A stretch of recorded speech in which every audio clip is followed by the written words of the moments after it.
Hello good people. Stake তো আমরা সবাই কম বেশি খেতে ভালোবাসি। সো এটা কিভাবে খুবই সহজভাবে ঘরেই বানানো যায় সেটাই আজকে দেখব।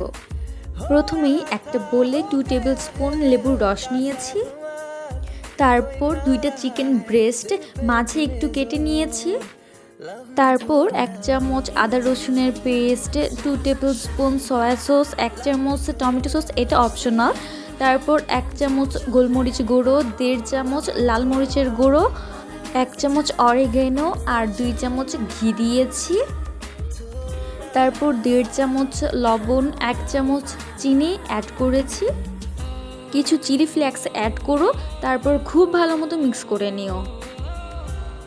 অ্যাটলিস্ট আধা ঘন্টা থেকে 1 ঘন্টা ম্যারিনেট করে চিকেন রেখে দিবে। বেশি চাইলে 2 থেকে 3 ঘন্টা রেখে দিতে পারো।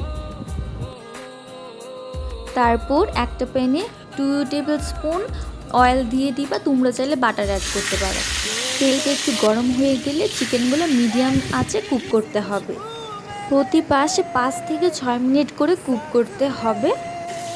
তারপর উল্টে পাল্টে ভেজে নিও। পছন্দ মতো কালার আসলে নামাই ফেলবে।